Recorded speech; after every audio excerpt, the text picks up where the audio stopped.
Tonight's episode of the 31st Lap Podcast is brought to you by DirtTrackDigest.com. If it's on dirt, it's on Dirt Track Digest. This is the 31st Lap Podcast, recorded live in the studios of FingerLakes1.com in downtown Seneca Falls, New York. And now, your host, Marquart. Good afternoon, good evening, and welcome to episode number 200 of the 31st Lap. Been a long time getting here, and pretty excited to be having a very stacked show on deck tonight. Ray Hendershot is joining us here in the studio. He's going to be talking a little bit about his time in the race car and what has brought us to the point that we're at now, where he's unfortunately going to be stepping away from it. But just want to recap that a little bit. We're going to be catching up with Mike Mallett and Dean Reynolds are going to be joining us on the hotline. In a few minutes, we're going to be catching up with Stewart Friesen. He was guest number one way back when we started this thing. So we're going to be, when Mike and I were sitting at a card table with a banker's lap, and we didn't even have didn't have video capacity on this thing. We're going to be talking with Steve Ovens a little bit later on, and looking forward to this show as a whole. Formally want to welcome again for the first time in 4 years, making a return, Ray Hendershot. Man, welcome to the show, and I'm glad you were able to come in and join us here on episode number 200, man. Well, thanks, Chris. Appreciate it. We were talking a little bit about racing and where things have gone in the last 4 years. You picked up a couple of wins when you were out there. Had a chance to run third in one of the regular division sportsman events at Canandaigua. But all in all, the goal was to go out there and have fun, and you said that you have done that, and the car's in one piece. So how can you be mad, right? Can't complain at all, right? The wallet gets a little thicker when the car stays at home. Just, we were talking about your return, and you're able to come back to it, and now you've made the decision to kind of stack back away from it. Nick Guerreri, he said that you did a great job crew chief in his car when you were down there at Outlaw. The biggest thing is racing is an addiction. You can't get away from it. What are you going to do to stay busy with it? Oh, I'm probably going to stay involved somewhere down the line. Nick Guerreri and the whole Guerreri family and Kevin Ridley and the whole back row gang have kind of took me under their wing, and they helped me out a lot. So in return, I've been helping Nick out, and actually anybody in the back row that needs help during one of the events, I'm there to lend a hand. That's about it. Just kind of not try to. I don't want to lose it again. I like to stay involved, so they've welcomed me, so I'm definitely going to help them out. The car is still in one piece. You haven't sold it yet. You haven't even completely gone so far as to even have anybody come and look at it, just because you really don't want to let the thing go away. Oh no, I've had a few people. I've had 2 people come and look at it. I just got to do a few things to get it ready to put back on the track. But yeah, it's in one piece. It's race ready tomorrow.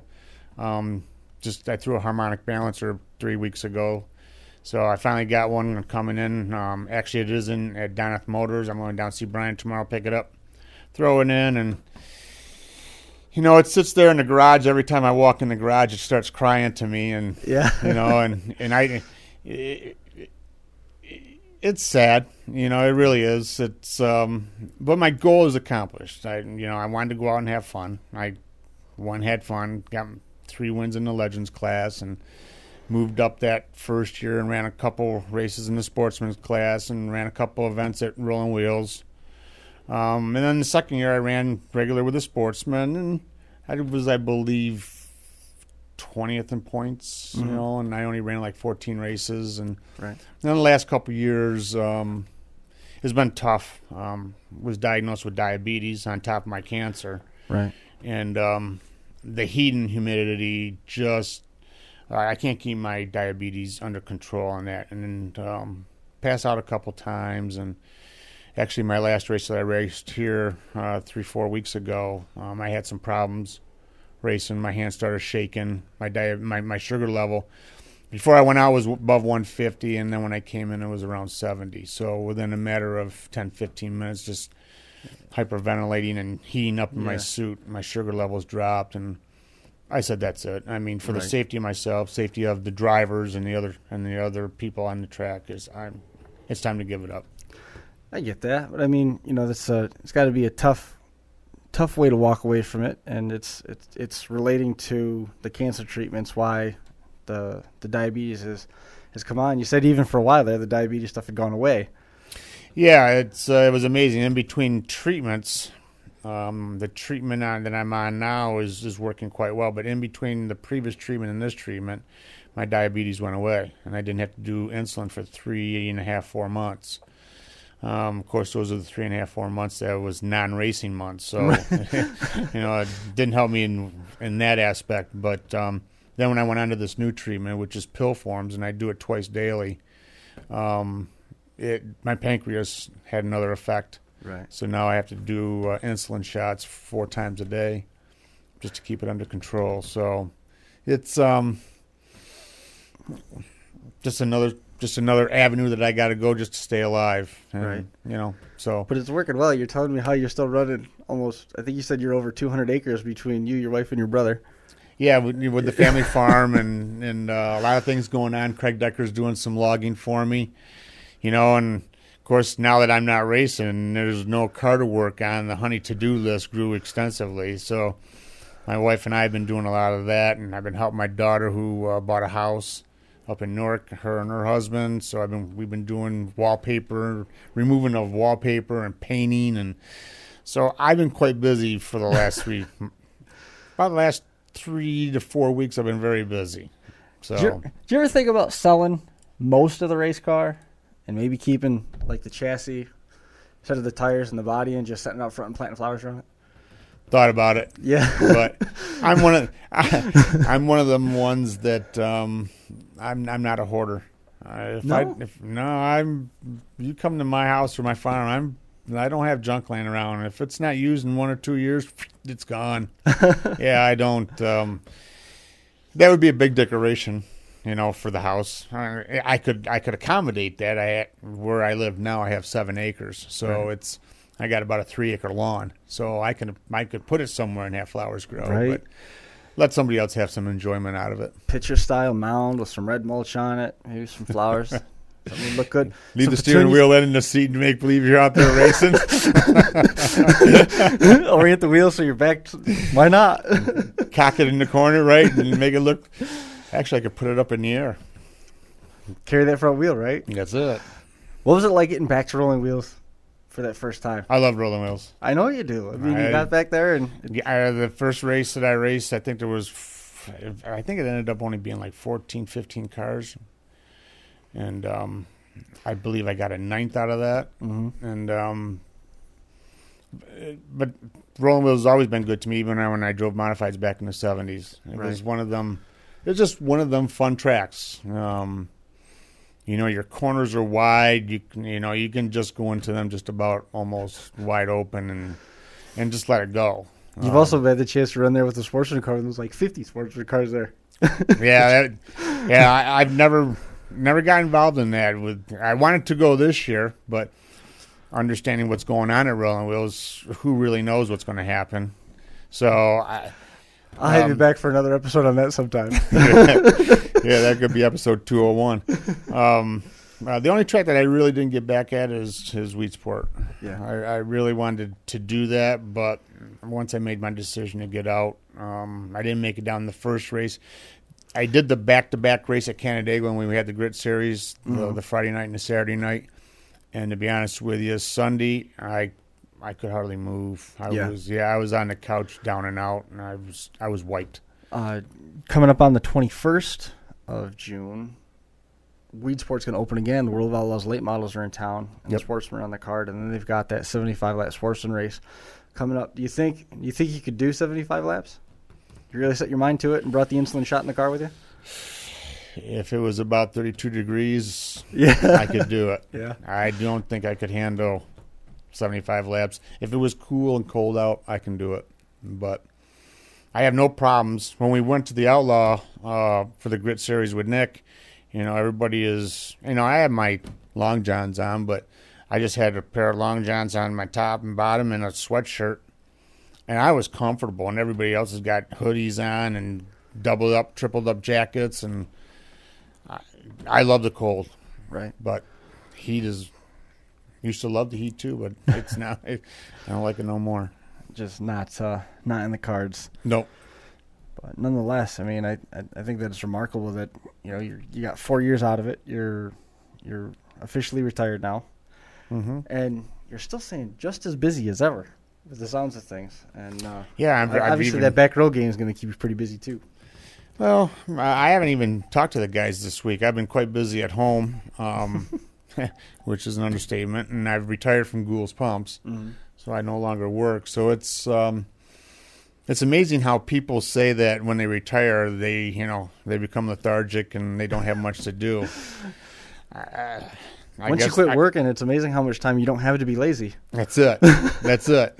I sleep into 7:30, 8 o'clock, and but once I get going, it's balls to the wall, and then it's by on. 5:30, 6 o'clock, I'm dead tired and in bed by 8. And not gonna be going the way of the car owner, huh? Nah. I've really thought about it. I thought about keeping the car and just go to special events with it with somebody to let somebody else drive. But I figured that if I'm going to work on the car during the week, I might as well drive it. Right. So it seems like it'd be a tease. It would. I just figure, now's a good time. The car's in good piece. The equipment's still good in it. Right. I really don't have to. Whoever's going to jump in the car is going to have a good, decent car. It's an '08 chassis, but we did update it, and we did put a rubber floor in it, like the TD2s. So we've done some enhancements on it, but it's all on whoever's going to get it. It would be a great starter car for somebody who wanted to go from like a micro sprint class into a sportsman. Sure. Be an excellent car for them. Right. So anybody out there who want to jump classes and go to a sportsman, look me up. On the topic of jumping classes, we're going to try and track down Mr. Stewart Friesen, who was the first guest ever on the 31st lap. We're going to track him down. We also had, I think on that episode, we had Gary Montgomery on when he was working at Black Rock Speedway and working with the BRP Can-Am 360 Tour. So we're going to be chatting with those guys, line some stuff up to talk with Stewie. We'll see if he answers.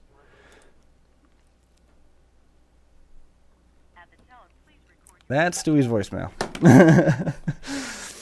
Well, this very frequently happens when we try and track down Stewie. I gotta find his number again.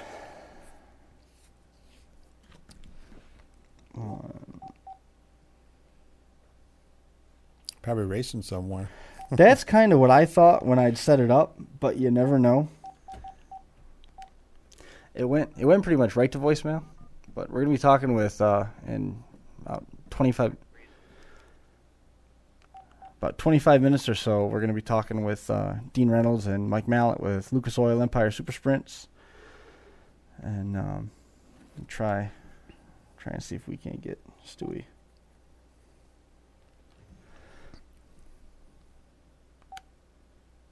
There it goes. This is the most entertaining part of the show, by the way, where people get to watch me try to talk on the phone. Silence is golden. I make that joke every week because there's not usually another option. But working on getting Stu here. Stewart Friesen. Not yet. We'll let Stu see if he gets that text message and if he's available. And perhaps things will.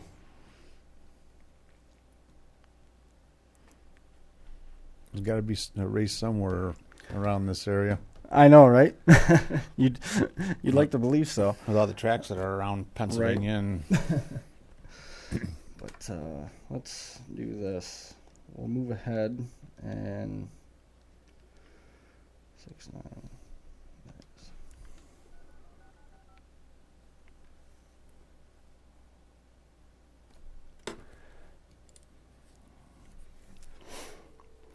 Do you think the rubber floor is as much of a difference as it is for like the modified guys? I don't know. I really don't. Hey, can I put you in?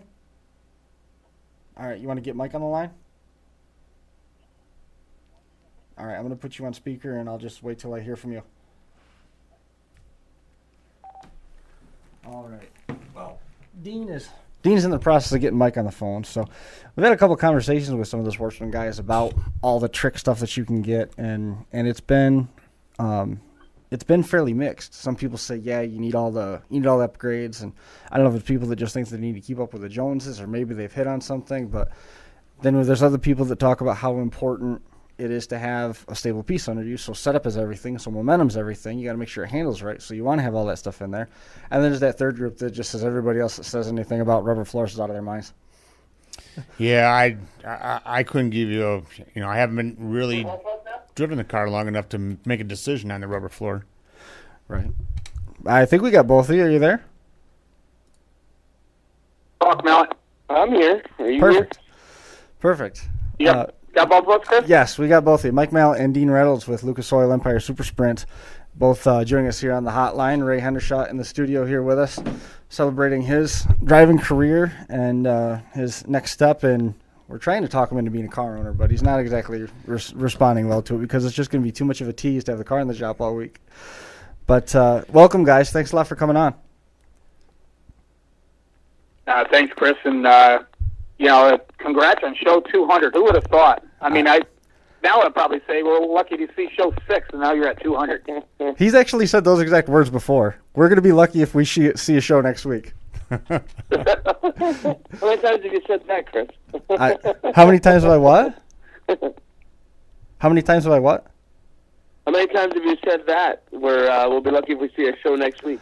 I think we said it after the first episode. Yeah. And every episode after that. I was just jotting down some notes as we were getting ready to go. Jim Sinicropi here with Finger Lakes One left a gift basket on the table celebrating episode number 200, which, again, I can't believe, but I wrote down some notes about it. Remember, some of the people that we've talked to in motorsports that have always been great with us from the racing world. Dean has been on a million times. We've had Mike Mahaney on a bunch, and Bobby Varon has been on a number of times, and then Stewart Friesen, who I think to date is the most frequent guest, Corey Reed as well.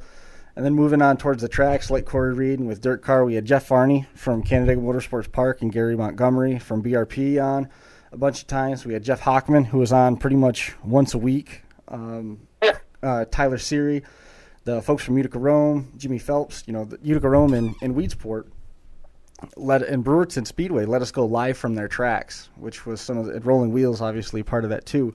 Let us go live from the tracks. But then you've got the people from outside of motorsports, typical to the circle track stuff we had the chance to interview. A couple of them jumped off the page to me. It was Chris Morena, the stunt driver that was at Fulton Speedway. We talked with him a couple times on how he had flipped cars off of bridges and was underwater and was stuck and had to get himself out with all these stunts. Tucker Hibbert, who raced snowmobiles, and Robbie Knievel. We were at Super Dirt Week that one time. And that list of drivers and everything continues to get bigger and bigger and more diverse. It's been an awesome adventure to be on, but then we've also got the folks that helped out with the show. When you look at Jay Fish, who was here on a pretty regular basis for a while. Rich Post was here. He tried to make it tonight, but he had a ball game with his son, John Baumus, and obviously Mike, who the show started with. And then Stephen Ovens, who was here in the studio a number of different times. We've had a bunch of people come in, and even Sonny, who brought the IMCA guys in, and we had that dedicated show to them. It's been an impressive list when you start looking back over the notes, and like you said, Mike, we were sitting at the table under that green banker's light. We didn't have a video camera to do it. It was all done just by some of it was even done just by recording. At one point, I don't think it was live even. No, the original show wasn't live. We had no video, nothing, and then we sat at a table over in the corner. Literally, I think it was in the dark, and we started talking. And next thing you know, I think you said, "We're an hour and a half in. We probably should wrap this one up." Right. And it kind of went from there. It's I never guessed it. Chris, you mentioned all the names, and think of the, you stay kind of with the local names, but we've had some pretty big name national stars as well. We had Kyle Larson, we had Rico Abreu, we've had Bobby Allison. JJ Yaley. There's such a a wide swath of guys that we were fortunate enough to interview that we probably wouldn't have been able to interview had it not been for the 31st lap. Well, that one night that, I mean, we never even really expected it. We were at Rolling Wheels, which is Ray's favorite track ever of all time. Never got the chance to do it in a 410, though, did you? Oh, no. Never been in a sprint car. They can have that. If I was younger and stupid, I would do it, but I'm old and wise now. I think you could cause some. I think you could do a good job in like a 305. You should look into that. Maybe just a borrowed ride. Talk to Lee Sanders. Yeah. He has 2 cars. Yeah, there's a lot of 305s out there ready for sale too. Never really had an interest in sprint cars. No. Never really did. Because you never driven one. Yeah, well, that's true. I'm sure that if I did get in one, I probably would like it, and then I would have to be foolish and spend more money. That's okay. It's only money. Can't take it with you, right? That's the words that Bob McCready said to me a long time ago. He says, the reason why I never went in a sprint car is because I was afraid I'd like it too much. And that's why I stayed out of them. But I can understand that. we had that night we were at Rolling Wheels, and just driver after Dean kept going back to the pits. I don't know how he was convincing them to come up to the table, because I was following up everybody. none of those guys cared who we were, what we were talking about, or anything, but they all came back with Dean. We ended up talking to Johnny, the announcer for World of Outlaws, which was probably one of the most entertaining interviews that we'd ever done. Mike was absolutely in his glory because he was sitting next to an announcer that was outstanding and way better than him. And then It doesn't take much, Chris. Are you? Hey, and then we talked to David Gravel. Whoa. Do you remember what we said, though, during that interview with Johnny Gibson? We asked him if he was going to be at Super Dirt Week the next day, and he said something like, "I'm not here to watch modifieds." That's right. That was my favorite part of that interview. I don't know. I think the discussion about video games is always something that makes the rating numbers drop. But the night that we both sat here and tried out dirt track racing on our phones for the first time, and the fans couldn't see us playing it, Yeah, that was kind of defeated the purpose, but we had fun. there was just a bunch of laughing back and forth. Just, nobody really even knew. And we finally got some messages on that, and we got ourselves together. But we were talking with Johnny Gibson about the World of Outlaw sprint car game on PlayStation 2. Yep. He wasn't particularly receptive to the the conversation, but he played fair. It hasn't been good since Rat Bag. Rat Bag, That's it. That was the Rat Bag was the number one. yeah. That was the best. Do you play any video games, Ray? I'm not a game person. No.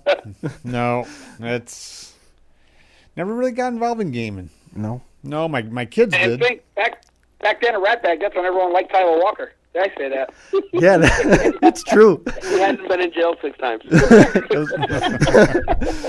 That's that is true. But I still find myself not picking him anytime I play that game.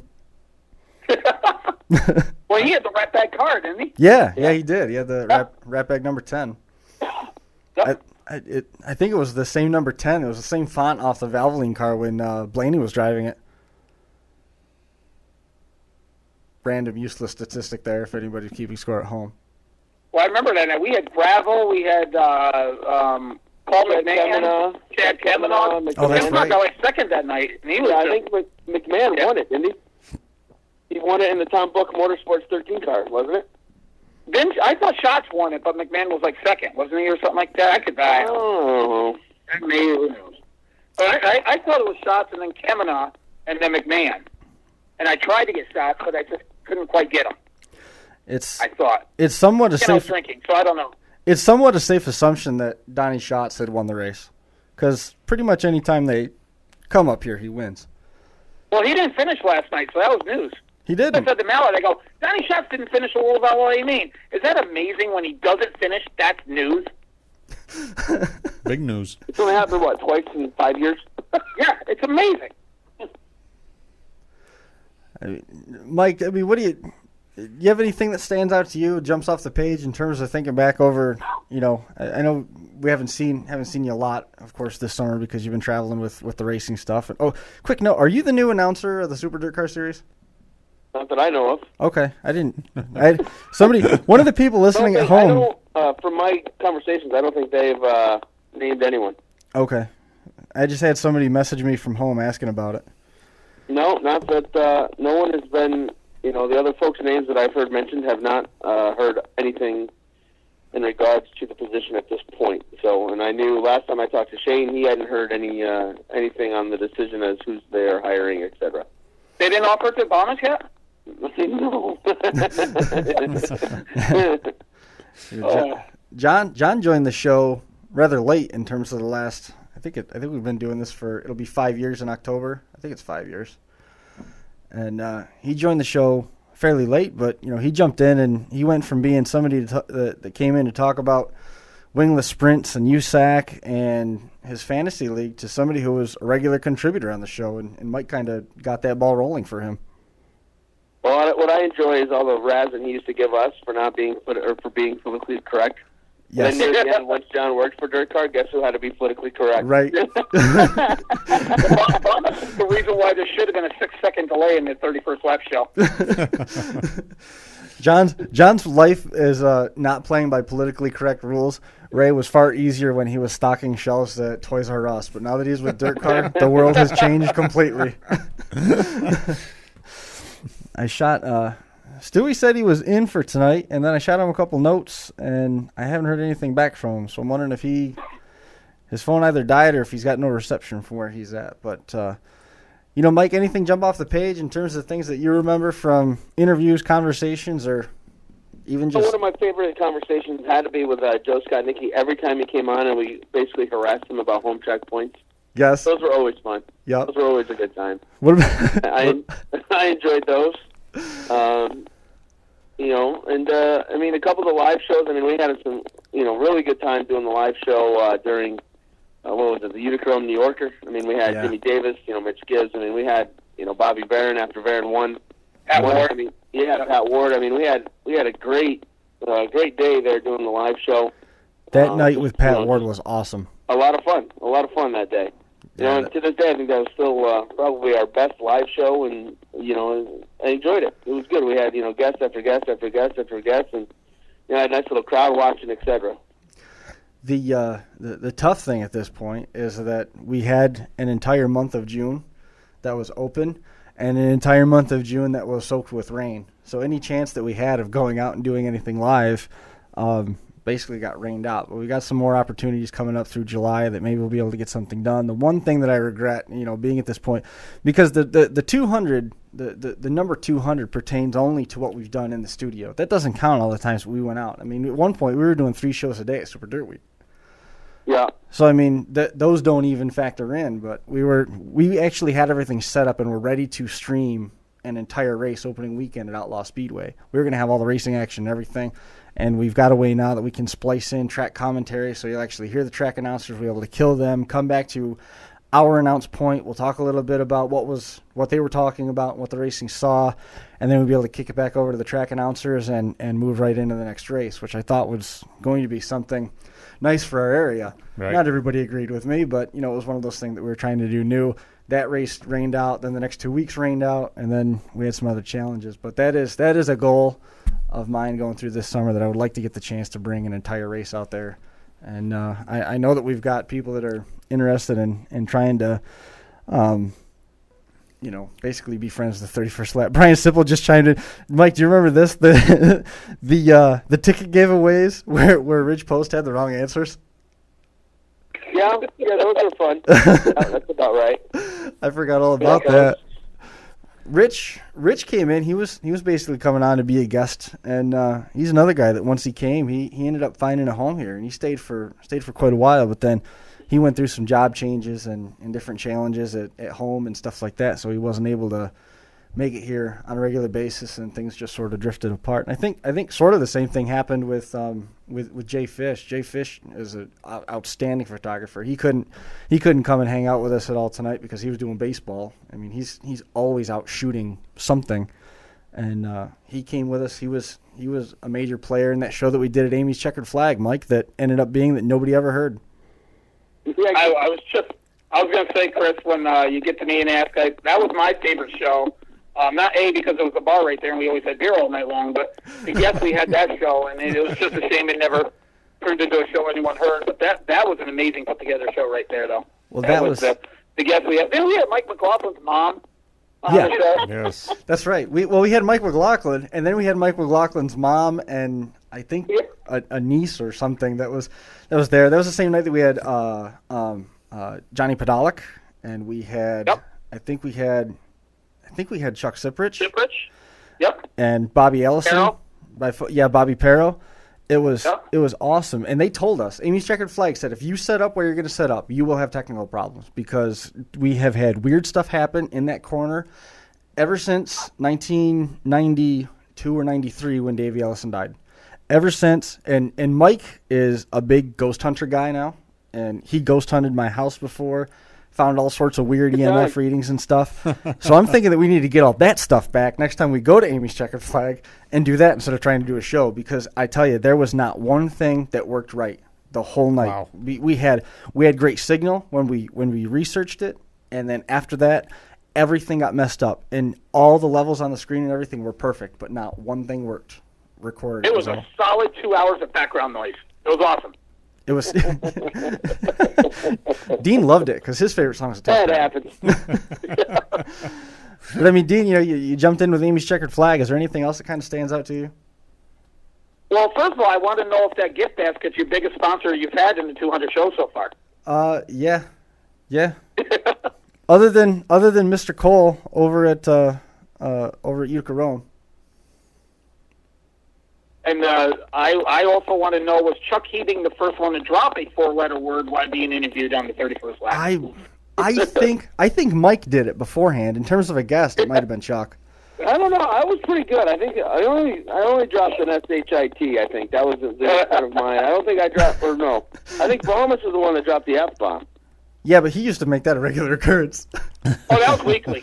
Yeah. That was no big thing at all for him to. And then first, one of the things that we actually tried to get together, and Ray will attest to this, when we talked to Ray, and then we had, like Johnny Podolak, and was the old dirt days with Glenn Donnelly, and I think Ray's stories with Glenn and everything else. That was so we were going to try to get together some of those guys and just let them talk, and we never really could get that put together. But those stories were amazing, and Ray, being next to him and got to know him that night and learn all that stuff, because that's the stuff we all kind of, not really grew up with, but heard about, and then to hear the stories and the Cagle stories and and the Johnsons and how Glenn started this empire, and I thought that was kind of cool. And that was always my favorite part, was that, because I'm a nostalgia guy. So. Right.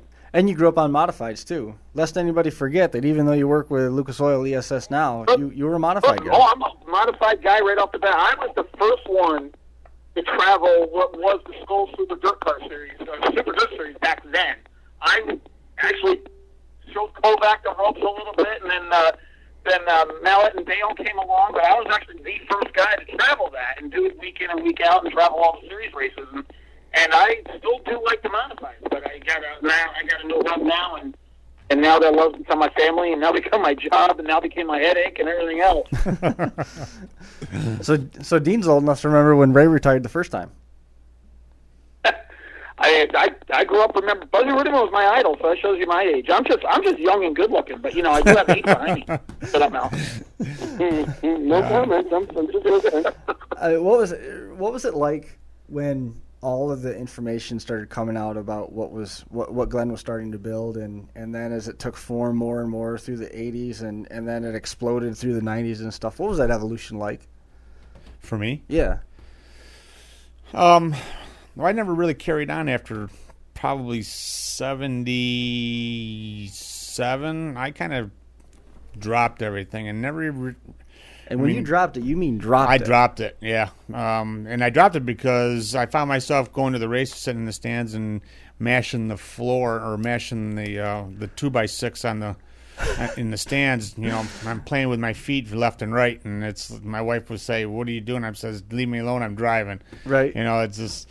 Once you get it in your blood, but Glenn did a fabulous job of, bringing the whole evolution of dirt car racing from, when I remember racing, which would be in the mid 60s to the, middle of the 70s, and, the evolution of the coupes and the sedans were going over to the Pintos and the Gremlins, and the bodies and the frames were narrowing up. Right. But Glenn would start bringing. I mean, the tracks were getting bigger, the tracks were getting faster, and the fans were. I mean, the grandstands were loaded every night. It didn't matter where you were. I mean, even if you raced 3 nights a week back then, you would always go to a packed house. Racing was. Back in those days, and probably Dean and Mike, you probably could agree with me. Back in them days, we didn't have the luxuries of all the technologies and all the things that kids have in today's world. So back then, there were a lot more motorheads and gearheads, and you could go down into your village and say, anybody want to come up and help on the race car? You would have 10, 15 guys. Right. Now you can't do that. I mean, people just don't want to. That's a factor that you encountered just now, is that all your help turned 16. all my young help turned 16, and they've got driver's license and chasing women, and like I've always said, I can't blame them. I did it when I was a kid. So, but Glenn just did a fabulous job of bringing that whole organization together, and starting and really put a kick in everybody's ass on. Updating and making a great program.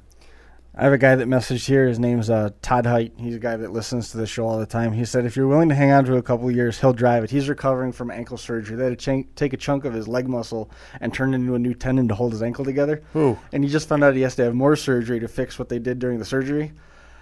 So if you don't mind hanging on to it for a couple of years, he's happy to get in it for you. I mean, a lot of people want to get in the car. But, it's a tough decision. Yeah, I'm sure it is. It's not something. It's gonna play with me, and it's like I said, once a motorhead and once a racer, always a racer. You're just never going to get it out of your blood. What was the biggest? Now that Glenn was gone out of the scene and now he's back in, many people now realize, and a lot of them didn't realize it then, what Glenn was doing.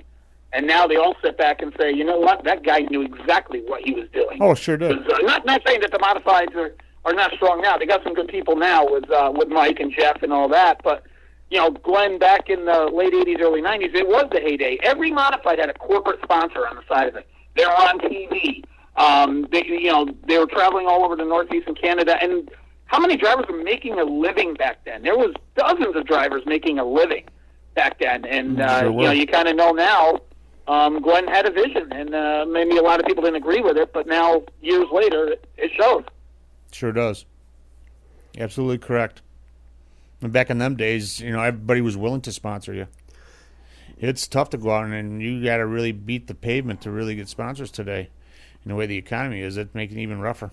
I can't remember who it was that we had the conversation with, but modified drivers, even sportsman drivers and street stock drivers, are having to be concerned with rate of exposure, rate of return, and number of people that you're in front of, and what you can do with social media now as that's continued to evolve, and what you're doing in terms of, not just on-track stuff, but off-track stuff in terms of appearances and autograph nights and stuff and different promotions.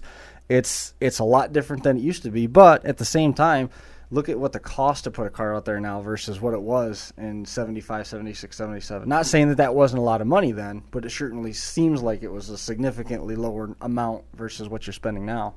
Oh, I can. And the purses haven't really changed much either. That's the thing. It's the guys back in the late 80s, early 90s. The purses were still $1,500, $2,000 to win back then. The Super Dirt Series races were $6,000 to win back then. And, of course, they can't really go up much because, the crowds don't necessarily support the reason to bring out purses like that because, everything's all changed. But it just shows you back then that the dollar brought in versus the dollar spent was a lot closer than it is now. Yeah, that's correct. Yes. You were about to say something before. Oh, I don't know what it is. Easy come, easy go. I'm old. That's Well, your sponsors, today your sponsors, if they're going to hand you a large sum of money, they want, for your example, they want something in return, and you're promoting their business is really a key. And now today you have social media that you really don't even have to leave your home. You can promote your car and your racing organization by just social media, and that's a big help in today's world. I mean, look at what you were able to do with your operation? Starting off with the new Legend Sportsman, then moving into the Sportsman program, there was always results on your Facebook page, and that was a far, far different atmosphere than when it was that you were running modifieds. Oh yes, definitely. You can promote yourself too as a driver, and that's the other key thing too. So, not too many results posted in the last couple of years, but all in all, it was still fun. But there are still pictures. There's still pictures. And yes. that's the name of somebody in front of somebody. Yep. Mike, we've. Oh, and then Go ahead. I was going to say with Ray, when your recent announcement, you used social media to bring that out, and you saw how well that worked with all the well wishes and everyone just standing by your side and thanking you for your efforts, but also thanking you for making a decision that had to be probably really hard. And you used social media, for the betterment of the sport and betterment of yourself, and you did it right, and you got some great responses. Yeah, it was like you said, a lot of well wishes. Just couldn't believe the amount of response that I got. It was really more of an informational type of what I put out there, because I did have some racers ask me why I wasn't showing up, and actually it was a soul search time, really, and my wife and I took that time to make that decision. But a lot of support. And but it was fun, even though, we had our ups and downs throughout the. One thing that I wanted to make sure was to go out and have a good time and not, have any major issues, and which I didn't, and just wanted to be respected. And I think I gained some respect from some people out in the world. Maybe not everybody, but I felt comfortable saying goodbye. Hey, Mike, on the topic of what Ray just touched on there. From when we started, we had some great material to work with between the fuel cell and the bulging fuel cell, and then the trophy set on the hood of the hauler, and the sitting on top of the roof, just to name a couple of incidents. And it seemed like it was a very serious and almost a very dark time for dirt motorsports, when we've gone through a little bit of the transition with the Victoria 200 moving to a different track, and the evolution of that. A number of different racetracks have changed hands, but the atmosphere seems that from when we started with this show to now, it seems like the drivers, if not being more relaxed, they're at least having more fun. Do you kind of agree with that, or do you think there's a different world out there and I'm missing something? Well, it kind of goes along with what Dean was saying. The amount of drivers racing for a living is significantly less than it was 10 to 15 years ago. Sure. You had a pretty big list of guys trying to make it, guys that were making it, based on the amount of races they could go to and so on and so forth. And now you look, there's a handful. You can count them all probably on one hand, how many guys are racing for a living. And I think that's because more guys are just doing it for fun. Right. They're going out to race and have a good time, and then that's that. Now, is there still, there's still guys, though, or, in racing in general, there's still animosity there, or I don't know if that's the right word for it, but people that aren't happy. Jeremy Elliott actually just wrote a story for the Patriot News out of Pennsylvania about social media. Because if you follow Danny Dietrich on Twitter, and if there's a guy you need to follow, it's Danny Dietrich, because he's pretty freaking entertaining. He gets mad, and he went off. He doesn't let up either. No, he went off on Lincoln Speedway, and then he went off on Greg Hodnett. And now, there's kind of this Twitter war thing going on between Dietrich and Hodnett, which is relatively entertaining. And me being a Hodnett homer makes it even more entertaining.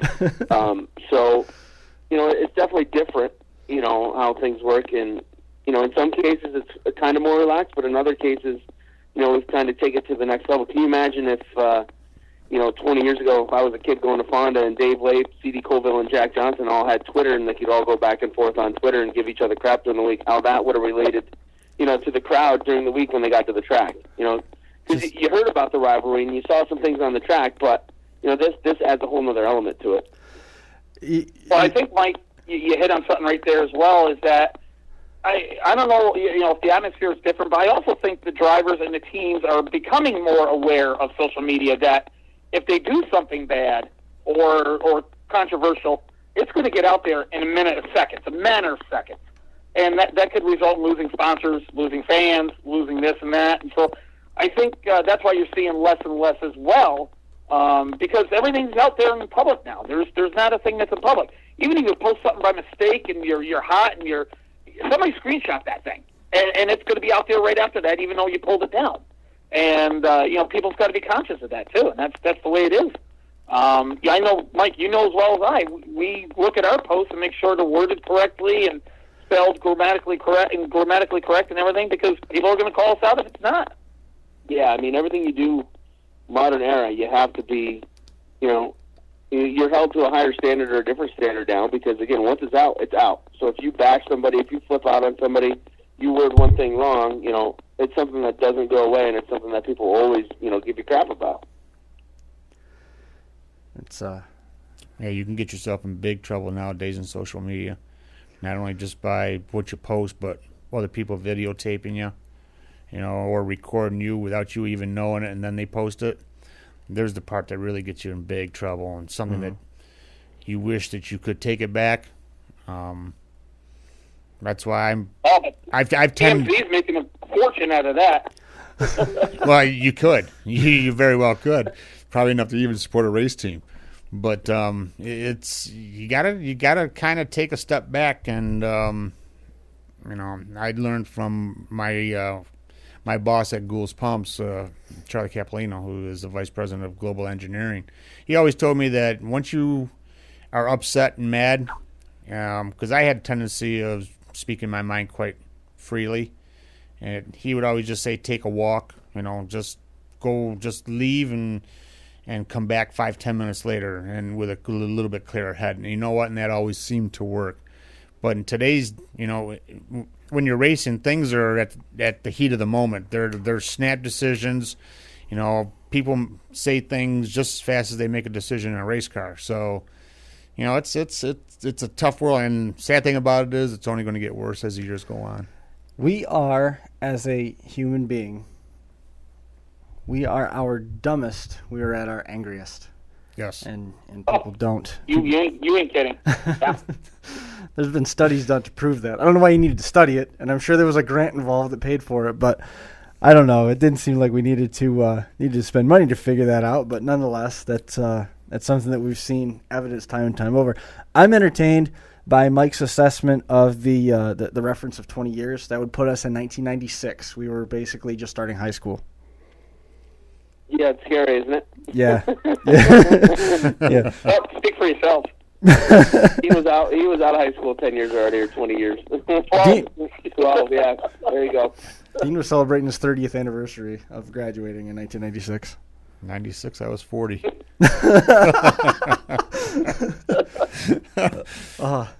So you guys are young whippersnappers. I didn't mean to make you feel old if that did. I'm old, so I wanted to make Dean I feel admit old. it.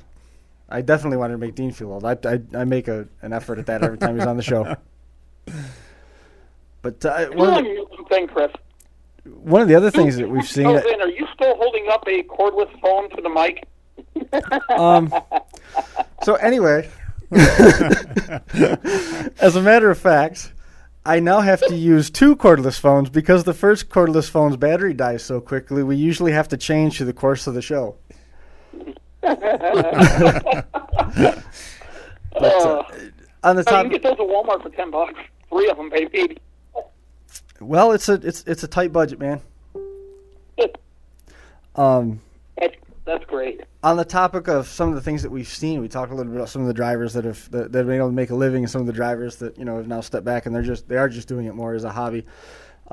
Think about some of the talent that we've seen come through, and I know we've had this argument back and forth, but with what Matt Shepard's been able to do with all these different teams and continuing at a high level now, owning his own, with the way that we've seen Stewart Friesen able to jump in and out of all sorts of different cars, how in your mind does what we're seeing as the show has evolved from its start, that first interview with we talked to Corey Reed in those opening episodes, we talked to Gary Montgomery, we talked to Stu Friesen about some of the different things.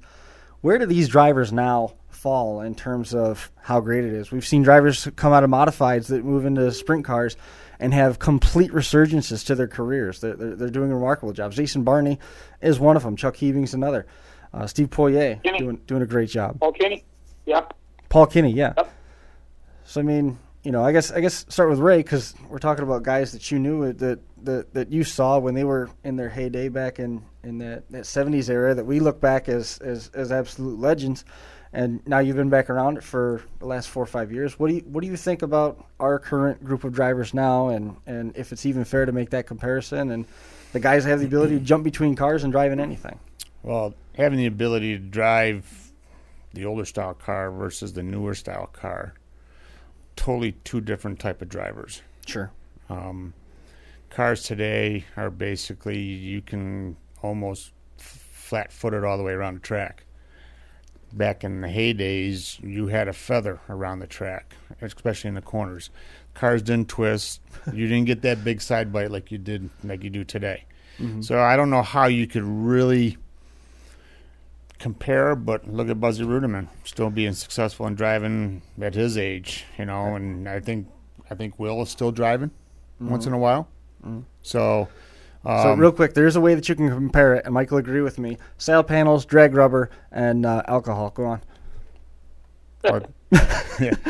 Drag rubber was big back in those days. Like I said, when I was here the last time, very vividly remember back in, early 70s when Ty Scott rolled into Rolling Wheels with 2 semis, and that was white 28s with little Dougie on the side panel came out, and those tires were as tall as the car. And he went out there and just blistered everybody, and that was the evolution of the drag tire. And it was amazing to even see him go around the track, because he just about lapped everybody. I think he did. I think he was, if I remember right, he lapped everybody but maybe the top 10. Jeez. Was a phenomenal driver. Drag tires were the big thing back then. Right. As far as gasoline, you didn't go over. Nobody tested gas back then. Christ, for all you know, you had a big block in it and somebody was burning ethanol in it. You didn't know. Right. The rules back then were not as strict as they are today. No, everything rule book wise is a lot more serious. How about you guys? I mean, we've talked about that a lot of times, about how everybody has to go back to drag rubber and sail panels and all the other fun stuff. But seriously, look at what Larry White's able to do, jumping between the modified. He's even run late models before. He's in the sprint car. Stewart Friesen with the modified and the sprint car. Matt Shepard is another good example. I mean, I don't know if the list is as deep, but we've certainly got some very, very skilled drivers to make that conversation about. And look at the guys that have moved from modifieds into sprint cars. Tim Fuller, Tim McCready moving into late models even. I think when I look, and I grew up back in those 80 days. Back in the 80s, the big thing was that Bob came out with that brand new Kneisel, and then he would blitz the field for 3-4 months and win 20 races. Alan Johnson came out with that new show car. Not that I'm taking away from their talents, because they're all great talents, but back then somebody always had the edge with the mechanical side, because back then there wasn't that many rules, so somebody could always come up with a good idea. The Troyer Mud Bus. When Alan came out with the Troyer Mud Bus, well, my God, look what he did with that. That just shows you how good Matt and Stu are now, and some of the other drivers like Larry and Jimmy. Everyone can buy the same equipment now, and a lot of it, everyone does have the same equipment out there, but yet they continue to win. They change chassis, change owners, change crew chiefs, and yet when we talk about modified racing, we still talk about Stu and Matt. And that kind of puts it in perspective. Mm-hmm. They're still winning 30 races a year when everyone else has the same stuff. And to me, that's amazing. And it just shows you how good they are. But then, like you said, though, Larry jumps in a sprint car against the ESS's best, who's been running sprint cars for 10, 12 years, and he just pulls out a fourth Sunday Utica Rome like it's nothing. Mm-hmm. He beat us at Brewerton. Stewart beat us how many times? And these are guys that have been running nothing but sprint cars for a long time. Right. And it just shows you, how good some of the talent is these days. And we'll look back 20 years from now or 30 years from now and say, wow, you remember those guys back then.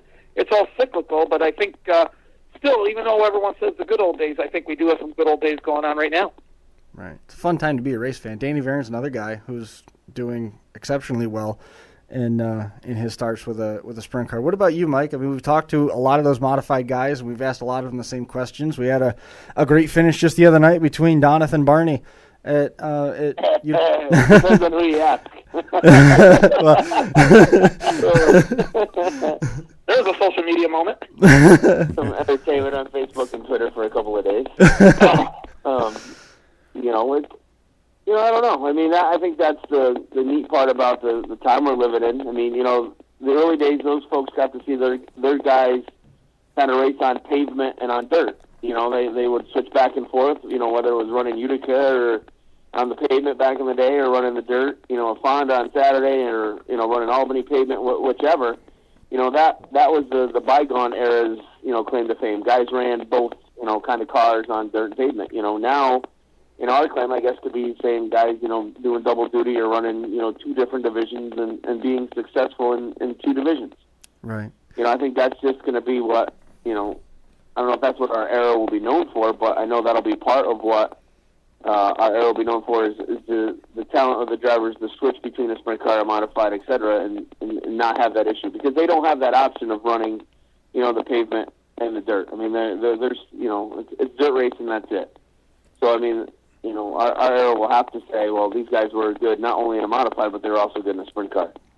You got to see some of that. Oh, yeah. Jimmy Champagne, Tricar, Evans. I mean, there's some great drivers right there. And, Jimmy would drive a Oswego probably on a Saturday and then go somewhere and drive a modified on a Sunday. Mm-hmm. Same way with Evans, and I think even the Bodines did a little bit of dirt racing along with their little asphalt time.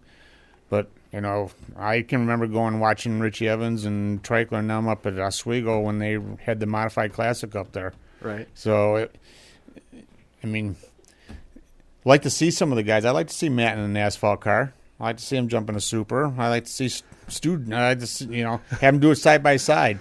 Oh, man. That would be true fun. That would be neat. That would be true fun. Neat. Stick them both in a super. I mean, really, the closest right now, Mike, you would think Eric Rudolph, wouldn't you think? Because he just ran asphalt just a short time ago on dirt, but then he goes back to those indoor shows, and look what he does.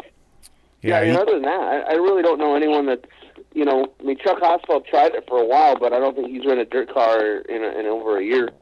But Eric Rudolph, goes indoors and runs the TQs. And don't overlook the fact that Eric Rudolph won Friday at Outlaw Speedway, and I believe he's the defending, if not 2-time defending, 358 Tour champion for dirt car. I know he had one. I don't know if he has back-to-back or not. I know he's won. I know he's won at least one. I know this year he's chasing the Short Track Super Series North Region points as well as the BRP, the Mod Tour now. It's not the BRP Tour anymore. The Mod Tour points out in Western Pennsylvania, Eastern Ohio. And maybe he is chasing the 358 series. I'm not positive on that one. I haven't had a chance to chat with him about that. Because I know the 358 deal is a little different this year. Big time. The way they're doing it, they're doing regional races and then a combined tour. Yeah, I honestly don't get all the intricacies of it. No, and the scheduling was a little weird to start out west like it did with no Quebec guys coming down or anything like that. Right. So it's kind of regionalized right now, and so I don't know how that'll all shake out, but we'll see about September. That's usually when we'll get a press release, and that'll clarify everything. We'll figure out exactly who's leading points. Safely assume that Danny O'Brien will be in the mix of it. Pat O'Brien, you know the order. You know what it's going to be. Yeah, David Hebert, if the Quebec has their own, Mario Carr and Steve Bernier, Steve Bernard, those guys. Well, I hope Hebert, because I got him on Thomas' fantasy league. I couldn't even, I don't even remember picking a fantasy team. I might have missed out this year. I picked a sprint car one. I do not remember picking a modified team. I might have missed the boat on that one. Yeah. I thought about I finished 58th the last 5 years. I'm not really missing anything. No. You might better just. It might be a better. John wins it, doesn't take any talent. Mike, it might be easier for you just to hand bomb us. Yeah, exactly. It doesn't take any talent. Matter of fact, I remember on the 31st lap that Mallett brought up that I picked Matt Shepard, and I won Bombus' league, and Stewart was the guest. And I remember Mallett purposely brought that up. Yeah. I did that moment right there. What year was it? Jason Barty was picking on the show, or we had Barty on, and I was guilt tripping him into picking himself. He wasn't going to pick himself. You're doing that fantasy stuff, right? Last year we should have, because we didn't realize he was going to do like 842 races. Yep, he did. I wanted to pick a fantasy team at some point, but I couldn't get anybody else as a co-host to come in and do it with me. Oh, that's right. 31st Lap did have a couple teams. Yeah, we used to have a team. Yeah. We did it a couple times. Mike's luck with the fantasy teams. He might better just give $20 to Bombas off the start and not even bother picking guys. Yeah, no, it doesn't matter. It's a waste of my time. I suck at it. Because every time I overestimate it, or, my problem is I listen to drivers when they tell me, I'm going to run this whole tour. And then they go to one race and they never show up again. And you're like, crap. So you think you got this great sleeper pick, this guy that's going to travel all over and do all these races, and then at the end of the day, nothing. Did you ever do any of that fantasy stuff? No. No. You ought to try that sometime. Because it's another addiction. Fantasy this year. We're happy. Shameless plug, but we got one. It's all you have to do is pick your list of 5 or 6 drivers and wait until the end of the season and find out if you want anything. Because you don't have to change it ever again. They just go and they race. You don't have to keep track of points. You just set it and forget it. Cool. I might try it. You can track your points, but it's just depressing usually. Yeah, the only thing that they haven't figured out a way to do is implement passing points for the fantasy leagues. Oh, here we go. With the passing points. Yeah, I had to bring that up. There's one passing point comment. Come on. You know how much more favorite of that? Speaking of passing points, I was just looking at Jason Barney's Twitter. He's going to have an opportunity to do that tonight because he picked 59 out of 70, I think he said. Ooh. Oh, so it's VSS picking what happens down in Oklahoma. yeah. So he'll have some fun. He's running with the ASCS their speed week out in Oklahoma and Missouri and Texas. That's cool. Yeah, so he'll have some work to do. Yeah, their announcer announced Lucas Oil Empire Super Strength more than Mallett does. It's possible. There was a lot of love last night on the Racing Boys broadcast. That's because Mallett's not at all the races. Got quiet, didn't it? Got quiet. Got real. Uh-oh. Anyway. So he's down in Oklahoma, you said? Yeah, I believe the tour's in Oklahoma. Hold on, let me look at my social media tonight and tell you what track they're at. I think it's Missouri tonight, I believe. That's another one of the segments that I miss is where we spend our time checking facts. Oil Speedway, and that track is the bomb. I mean, if there's a track that wants a whole Super Dirt Week, that's the track that should. Well, 15 minutes ago, he starts 7th in the 4th heat. So, Awesome. and they're doing double heats. Oh, there we go. Let's see, 59. Yeah, you do 59, and there's 39 cars there, and it's a tight space. Where are they at? That's here? not good. Long night. County Speedway. It's going to be a very long No idea night. where that is. You get on that. It's not in New York. Well, he was really thrilled when I rescheduled that Utica Rome race on that Sunday. Because he had to basically load up the car after that exciting finish and travel all night to get down there. Yuck. Not interested. Yeah, it was a long ride. And then they drove all the way out to Texas to get rained out. So they checked into this truck stop, they checked into this bar, they checked in his golf joint. Oh, it was great. That's a long way to get rained out, man. That is. That's crazy. That one takes the cake. I've gone a long ways to have issues, but all into Texas definitely that takes it. We're gonna be getting Steven Ovens here in just a few minutes, guys. I know you guys have busy schedules. I'm glad you were around, available to come and hang out a little bit. I haven't got any messages back from Stu. I think he must have gone racing, or the phone was shut off, or something happened there. But hoping at some point we can catch up with Stewart Friesen again. It'd be great if we could figure out a way that we could get together, even if the microphones aren't with us, and get to see everybody again. Yeah, definitely. Keep me in the loop, and we will we'll do what we can do. Keep the messages coming to you and fill you in. Any final thoughts here as we get ready to get out of here? I know the Speed Weeks is coming up quick for Lucas Oil ESS. Yes, the original Central New York Speed Week. Yeah, we're getting ready for that. That's always it's amazing how that's grown now. Now it's our 4th year doing it, and to see still 5 tracks together working here in Central New York, very minimal travel, and we're going to have a lot of cars. And now, with the addition, I know Mallett's looking forward to this, Sunday night's the Super Dirt Car Series at Utica Rome and ESS Speed Week. Mm-hmm. And we knew how well that worked at Canandaigua last year, because the biggest problem Jeremy had was where to put all the people. So we're really looking forward to that on Sunday at Utica Rome. Hopefully we'll have the same problem, too. That's awesome. Well, I wish you guys the best of luck, and we'll be in touch. We'll try and put. I'm still not. Still haven't given up. I know there's the most of the flames gone out, but I think there's still some members. I think we should try and resurrect that idea, getting the Dirt Legends show together and try and do something with that, Dean. Yeah, that would be. I'd definitely like to come out for that. I know my schedule's getting tough now on Thursday because I usually close the store. I switched to shift today, and to come on and but I would definitely like to do that because I'm such a history buff and to hear the stories. I mean, you can never not hear, and Ray will probably know this. You can never not hear enough Will Kegel stories. I mean, that's I just want to hear 30 Will Kegel stories in one night. That would be awesome. Well, I think what we should do if we're going to do this is we'll get together after the show, make some plans, and pick a date in the off season when it's away from all the busiest time of the year. Maybe we can use some of the technology that we use when we're live with the crash course on in the field, and we can use some of that stuff and see if that'll work any better, and see if Amy's Checkered Flag's on board with it. I was going to say, if you do it at a bar, I'll be there. I think now it would be too. All right. Well, I don't know what you're talking about. I know. Thomas might even come out of retirement. Rich is the bouncer. Perfect. We'll have to let him know. Maybe we can plan far enough ahead where he's not going to have a soccer game or a birthday party.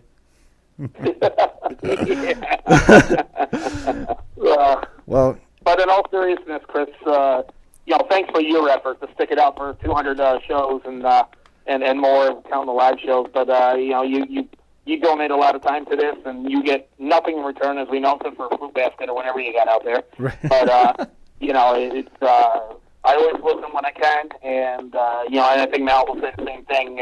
Not a lot of people out there want to donate to the sport to get nothing back, and there's still one of you. Well, it almost went away a couple times, but we found a way to restoke it in different ways and different venues, and it's in the version that it's in now, and I'm sure by the time we get to 300, it'll be in a different version yet again. But nonetheless, it's something that we like doing, and I hope that we can have another bit of a reunion show here without it necessarily being a milestone and a cell phone connection. Yep.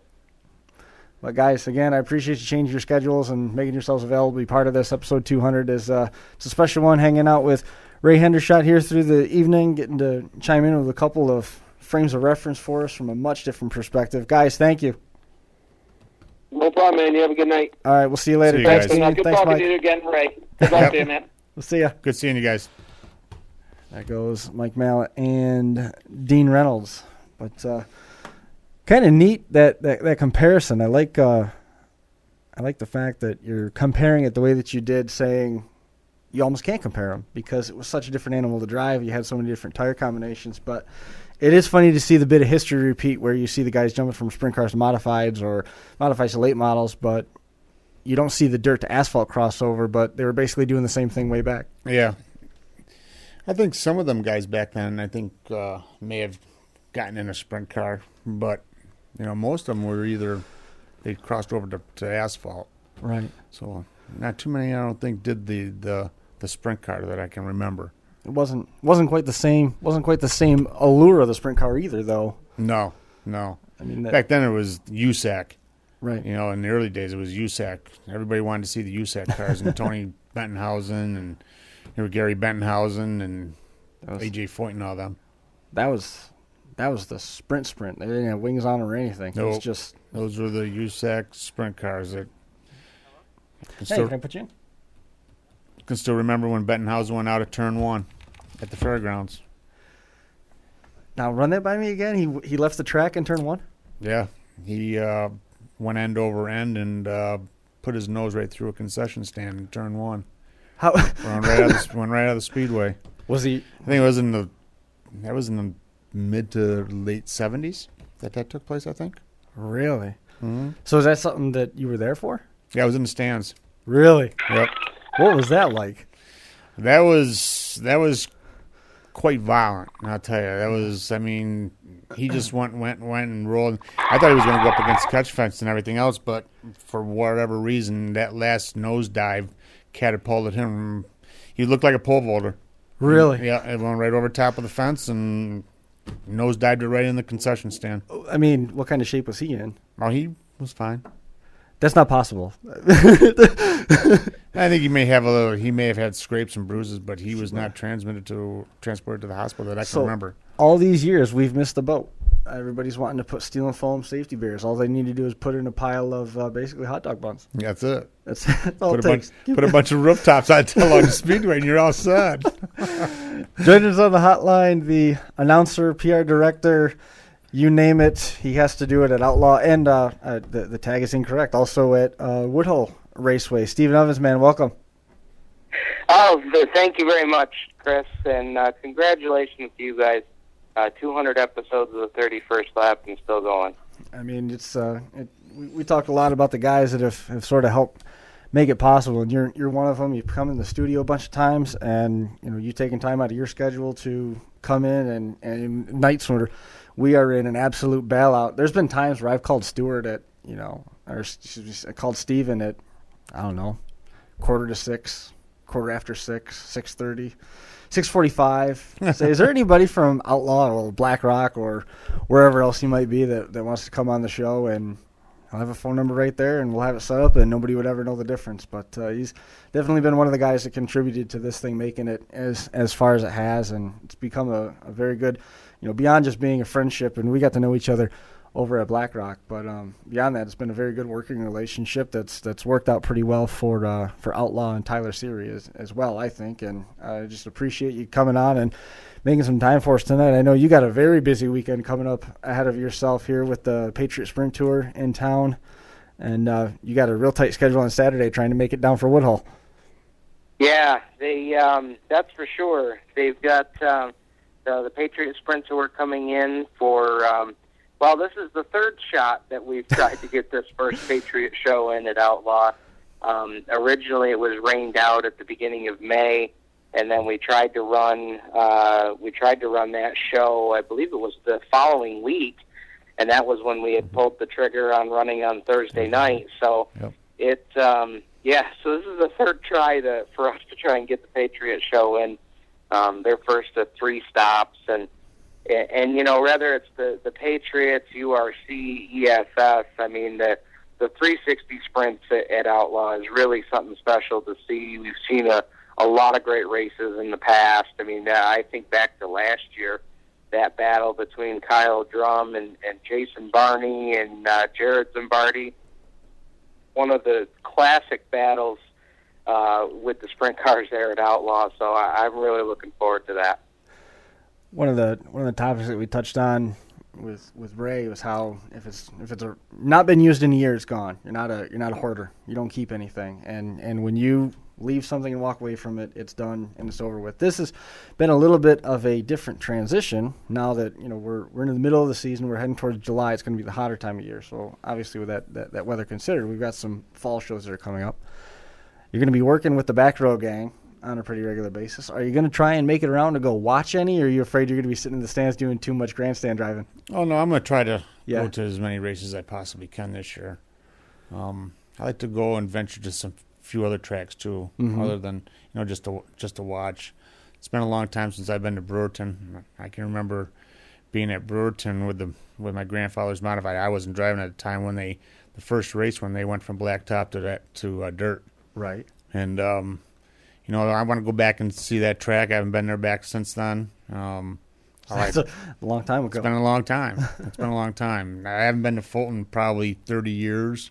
Really? So haven't been to. I think the last time I was at Oswego was probably 75, 76. So I mean, is there any place that you haven't had the chance to get to driving aside?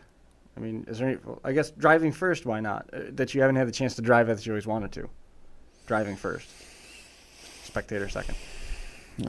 No, I mean I never really had an interest a little bit for the fairgrounds, but really the prospect of landing on a concession stand. That blew me away. No, but not really. I mean, I would have liked to have gone to more races with the sportsman car. These last 4 years, had a lot of plans to do it, but health-wise, just couldn't do it. Sure. So, but what about the watch? If anything, it'd probably go back to Oswego. Yeah. I really enjoy watching the supers, especially the classic, in the fall classic, when they have both the supers and the mods. So I may go up there and spend that weekend up there for that. It's been a long time since I've been there to watch that. Steven doesn't get to pick where he goes anymore. He's pretty much told Fridays and Saturdays he's going to be at Outlaw and at Woodhull. But is there any place that you want to try to get to this year that you haven't had the chance to yet? That's a good question, and I haven't put a lot of thought into that because, like you said, the schedule is pretty tight on Friday and Saturdays. But, I at one point, until we kind of realized that that's coming up next week, taking in the Super Dirt Car Series at Williams Grove would have been something pretty cool. And like I said, now that we realize that, hey, by the way, that's next week. I don't know if we're going to be able to make it down for that one. But, I don't know. I think just seeing the dirt mods on a track that we predominantly think of as a sprint car track, I just think that would be really interesting. At this point, you've been active with the tracks now for a little while and Race Chaser Online and things like that. I know you're busy with Creekside Entertainment at least a little bit. Have you had to? You can't go to races during the week because you're writing press releases continuously. When you're not actually at the track, you're doing that from home. So how often is it that you're spinning discs and writing press releases at the same time at somebody's wedding to make sure that you finish your obligations for Outlaw?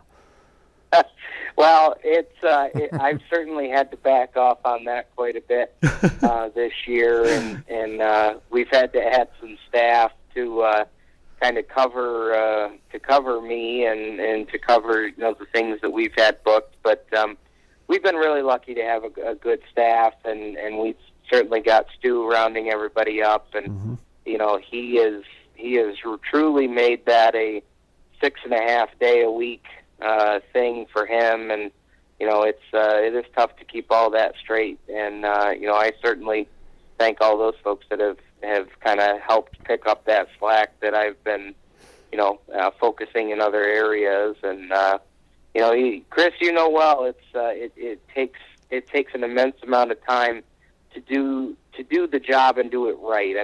You can kind of mail it in and not put the right amount of time or effort into it, but it truly takes an immense amount of time to do it the right way. Right.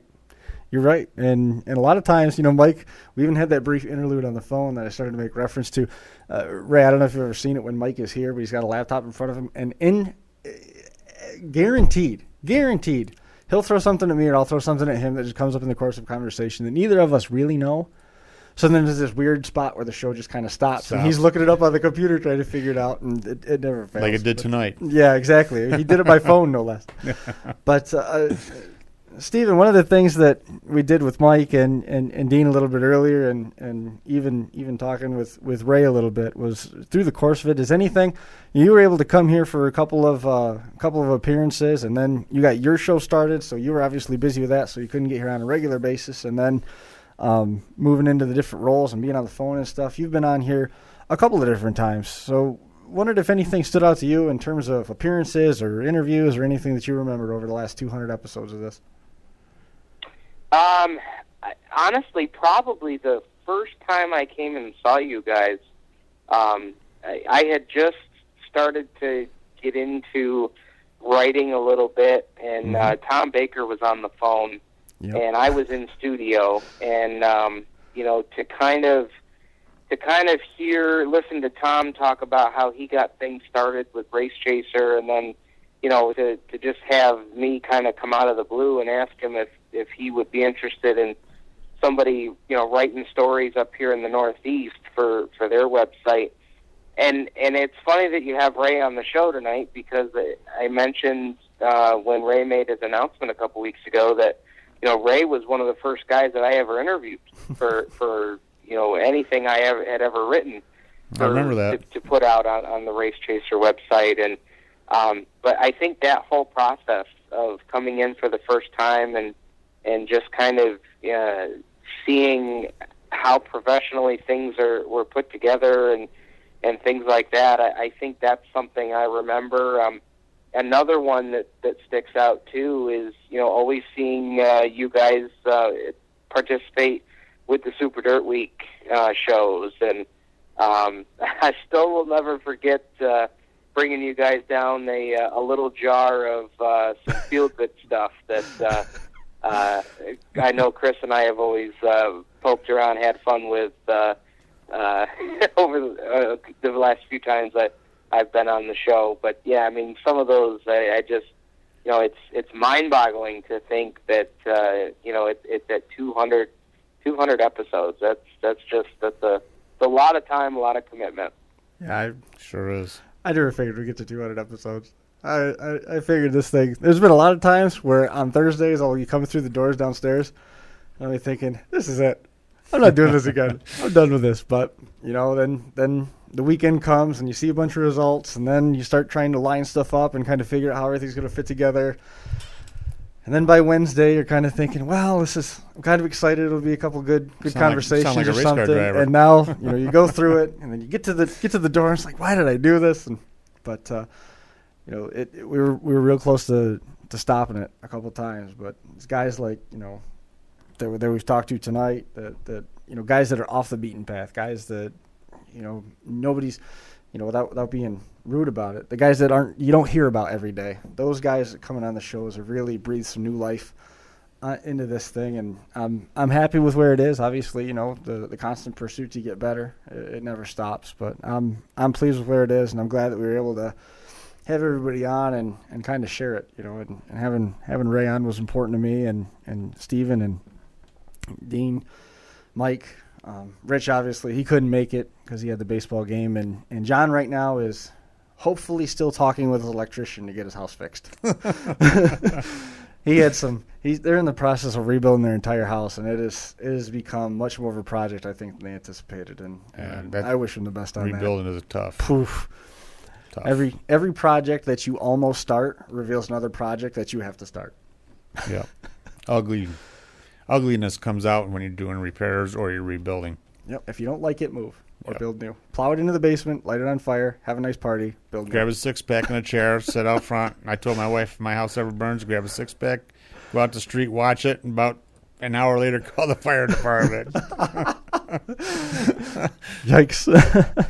It's sad, though, because the next-door neighbor's got one of the tanker trucks. So I live out in the country, so it's a district. So Right. he can just come across the lawn and put the fire out. Plan accordingly. Right. But sprint cars on deck. We talked a little bit about the differences and trying to compare, better way to say it, of the collection of drivers, Steven, that we're watching right now versus the guys that were the legends that we look back to, be it the Jack Johnson and Dave Lape, or going even further back. Some of the guys that Ray had the chance to race with when he was in the modified. Do you have any thoughts on that? I mean, you've seen a lot and a lot of different tracks. Yeah, I mean, I think sometimes that when the sprint cars come into town, like we're going to have at Dundee this weekend, that it always takes me back, and it wasn't that long ago. But sometimes I go back to my childhood and growing up and thinking about, some of the guys that we used to see come to our tracks and, be in the special sprint organizations or whatever. They were only there just a couple of times a year. But, you look back now and you think, man, I remember, I got to stand in the infield with Steve Kellogg one night at Dundee and watch Mike Woodring come from the back and pass Lance Young for the lead to take the win and go on to one of his numerous ESS championships and to see Lance do well over a couple of seasons. Jessica Zemke. I mean, there's so many drivers that you see, and you don't know at the time, but thinking back to those days, I mean, there was Woodring, there was Lance, there was guys like John Kirkland that you don't, they're obviously not on tour anymore, and I haven't heard his name called in quite some time. It's guys like those that were regulars back then that you just sit back now and you thought, man, I got to see some of those guys, do battle. And yeah, I mean, it's if you sat back and thought, just even some of the regulars, the guys that you saw, I mean, back in the mid to the late '90s, I mean, even in the modified ranks, Gary Tompkins, Steve Payne, Charlie Donk, I mean, those guys. I mean, some of those years, I know that there was a lot of folks that weren't a big Steve Payne fan back in that day because he won quite a bit. He quite often, and he did very well. But now you look back on it and you think, I just said to the announcer for the Short Track Super Series, Jeff was with us there last week, and I rattled off a few stats off of Steve Payne's website, and it's like that guy has the longest winning streak or most wins in a season at what used to be called Black Rock, now Outlaw. The man's got 93 wins there, and certainly he's not getting them at the clip that he was back in that period of time, Chris. But right. You just think back, and it's like, man, 93 wins at one place. I mean, some of the things that you get to see over the course of time is, until you sit down and read some of those statistics and look at that, it's just crazy. I forgot some of the statistics that I used to write about when I was working over at Black Rock, and hearing that's just bringing back, digging things up and trying to figure out and counting the wins. And one of the things that I remember working there was when Steve Payne was on the inside and Bobby Perro got called for jumping the start. And I thought for sure that it was going to be Bobby Perro's first win in a modified, and it wasn't, which was it would have been neat to see, but it was nonetheless. I'm sure that's why the start was quicker. It was Steve Payne. It was Steve Payne that ended up winning it, and then I think it was the next week with handicapping he started something like 17th, and by lap 2 he was second. And it was just amazing to watch him run there. And like you said, things have slowed down a little bit for him, but they've also got the parts business, which is booming. He's got the graphics business, Seneca Graphics, which has been absolutely, off the charts for him. So, where things give, other things gain. That's right. Close the door, open a window kind of thing. Yep. But yeah, that's man, I remembered all the races there. It was before this even started. We weren't even doing this then. It was back in early 2000s. It's been, my God, it's been like 15 years. Oh my! I don't like thinking about that at all. What are you doing, Steven? It's not fair. Well, Steven, man, again, I appreciate you coming on. I just had a note. I'm going to try and catch Stewie quick before we get out of here. We're just about running out of time. We got to try and keep things kept to about an hour and a half so that the show can run on Finger Lakes One television. So we're going to try and make that happen for those guys. But Steven, man, again, thank you for everything. I look forward to seeing you in the future, and if everything goes right, I hope to see you on Saturday. Absolutely. Thank you guys so much for everything you do at the 31st lap. The folks at the local speedways, they need this, and we appreciate everything you guys do for us. Man, I appreciate it a ton, and we'll see you soon. Very good, guys. Thank you. Thanks, Steven. See you there, Steve. We'll see ya. Those races at Black Rock were remarkably predictable, but they were still a ton of fun. Never went to Black Rock until I got back into Sportsman. Yeah. Never went down there. Of course, back in them days, it was Rolling Wheels, Weedsport, and Canandaigua. It was, well, yeah. I mean, I was writing down some notes here, like I was telling you about some of the people that have changed, the tours that have been created. It's crazy just in the last 5-6 years, I was actually trying to go back and see if I could find a piece of the first one. Hey, it's Chris with the 31st lap. Is this Stu? All right, thanks. Hey, Stu, it's Chris. Not too bad. How are you? Can I put you in? What you working on tonight, Stu? We're working on race cars. Which one?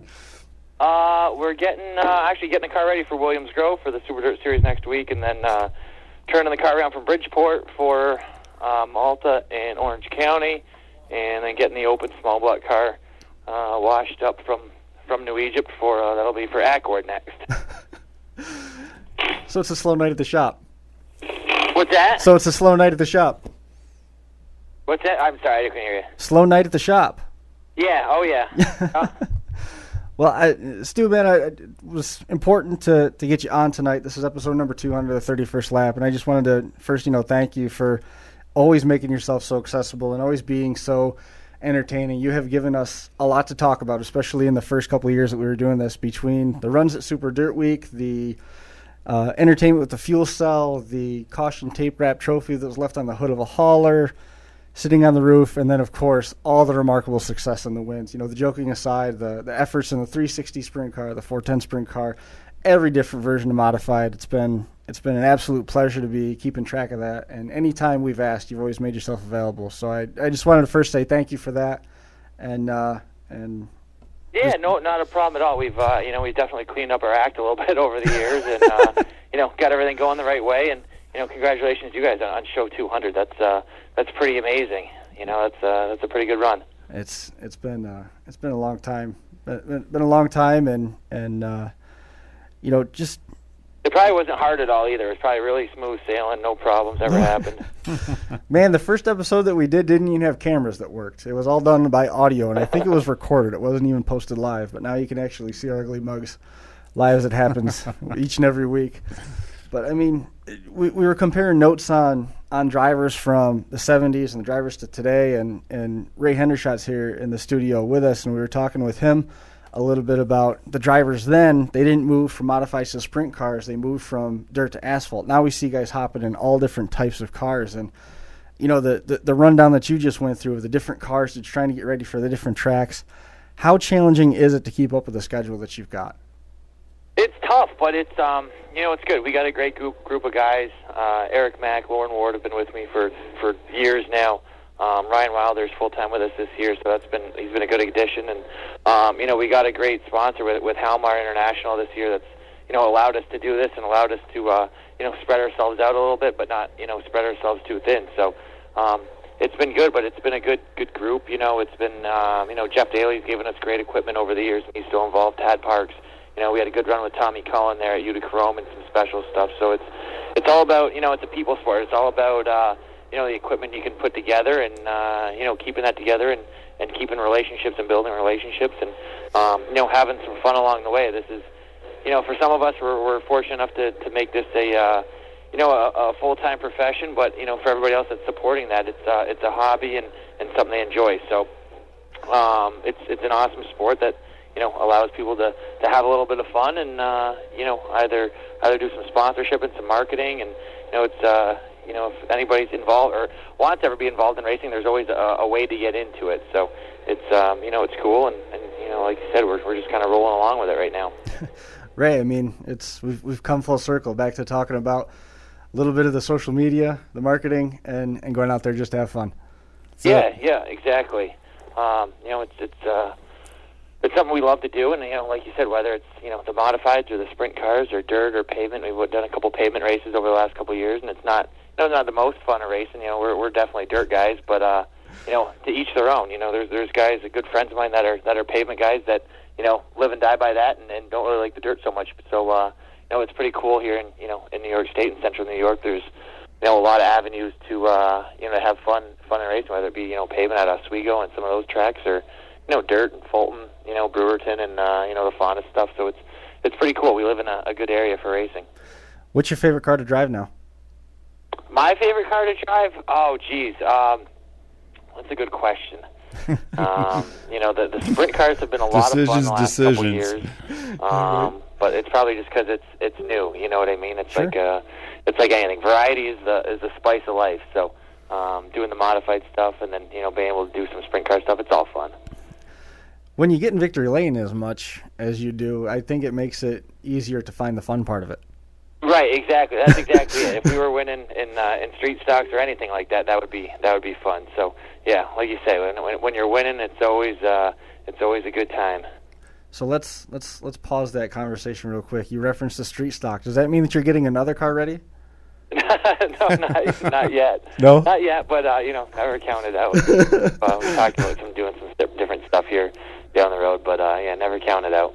Did you ever figure you'd be where you are right now?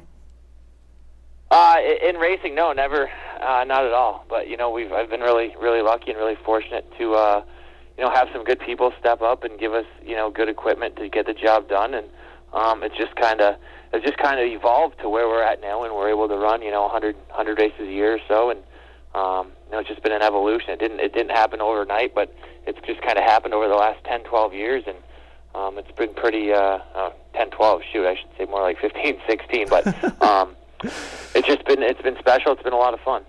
Does it get harder to keep track of time the older you get? Because I noticed that everybody on the show tonight, we used to be able to pull stuff off our head like this, but now all of us are like, oh, God, it was 15 years ago. No, you have to right, pause we're for all 30 getting old, seconds. That's it, it's a lifelong, journey. And, hopefully we can, we can all stay healthy and happy and have fun and stay into this for another, 20, 30 years, and we'll see what happens. There's good stuff happening. There's new people getting involved in the sport all the time, and it's it's exciting. That's one of the things that with Ray Hendershot was in studio.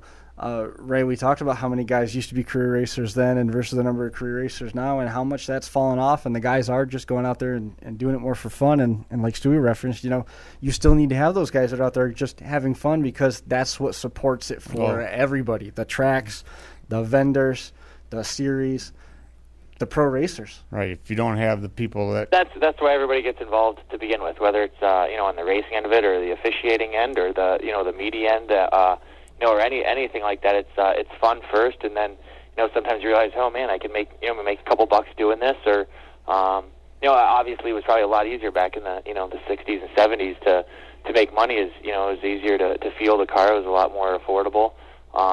For somebody to do it on their own, but now it's with the marketing aspect of it, and I guess the sponsorship. If you can showcase a sponsor or show a sponsor that there's there's exposure to be had in the sport, then it allows you to go out there and race more, and it kind of I think that's where it's changed the most. It's the cost of the equipment's obviously went up, but there's also a better avenue to showcase sponsorship, and that's something we're happy to be associated with Halmar International, and they get a pretty good kick out of being involved in the sport, and being able to spread the word about their construction and what they do, nationally and worldwide. So it's definitely a two-way street. I know you started a thought, Ray. Oh, I was going to ask Stu, of all the types of cars you've driven, which one was the most challenging? What class of cars have been the most challenging to drive? Sorry, I couldn't really hear you there. I'm sorry. Ray was asking what car was the most challenging to drive out of all of them that you've been in.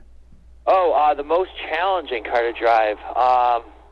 Man, I would say a big block modified is right there. The sprint cars are a lot of fun and a lot of fast, but they're really fast. But the wing had so much downforce. It actually, once you get get accustomed to the speed and kind of realize what the heck you're doing, it makes it a little bit easier to drive than the modified. So I'm definitely going to say a big block modified on a short slick track is probably the hardest thing to drive in the country.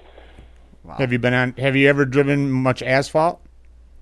A little bit. I ran a couple races. We ran the Turkey Derby at Wall Stadium a couple years ago, and then we ran the Race of Champions at Oswego with Ricky Kluth and his team. And it was neat. It was different. Never counted out doing it again, but it was it definitely wasn't as hard to get used to as some of the dirt stuff is. Right. It's hard to get used to as some of the dirt stuff is. That's an understatement. That is. Right. Anybody can drive on a fast track, but driver's got to drive on a slick track. A slick track is tough, and especially like the wingless sprints too. I don't have too much experience in that, but I think that's probably some of the best drivers in the country are running, the USAC Sprint Tour. Stewart, man, I know you got a ton going on at the shop. You've got tons of stuff going on all the time, pretty much front to back, with a lot of racing coming up in the next week. Is there anybody here before we get out of here that you wanted to make mention of? I don't want to keep you all night. Just thanks to you guys, and thanks to for being a part of this, and everybody tuning into the show. It's pretty cool to be a part of it. It shows how old I am. If I was a part of the first show and now a part of the 200th show, so hats off to you guys, and keep up the good work. Man, I appreciate it a ton. Meant a lot to have you on. Thank you. We'll see you later, Stu. Okay. Yep. Thanks, guys. Take care now. We'll see ya. Glad that we were able to connect with him. And the battery just died. That timed out well. Must have been beeping in his ear. I'm assuming so. But, Ray, man, I hope you had a good time. Yes, I appreciate you having me on, especially Yes. on the 200th episode. And congratulations. Well, thank you for sure. And by all means, the door is open. Anytime you want to come by, definitely. Well, maybe if I get 100 wins as crew chief, I'll stop then. just get another one. Nick was stoked. Nick was stoked to get his. Oh, Or an outlaw. It was amazing because when I looked back on it a couple days later, I was talking with my wife, and I said, of me getting back into racing and getting my wins and even getting my third and even getting a heat win this year, I really enjoyed watching him win that race after his 1.5 to 2 year struggle. Horrible luck. Yeah, a person who has great talent and just struggled. It was great to see that smile go from ear to ear. That was great.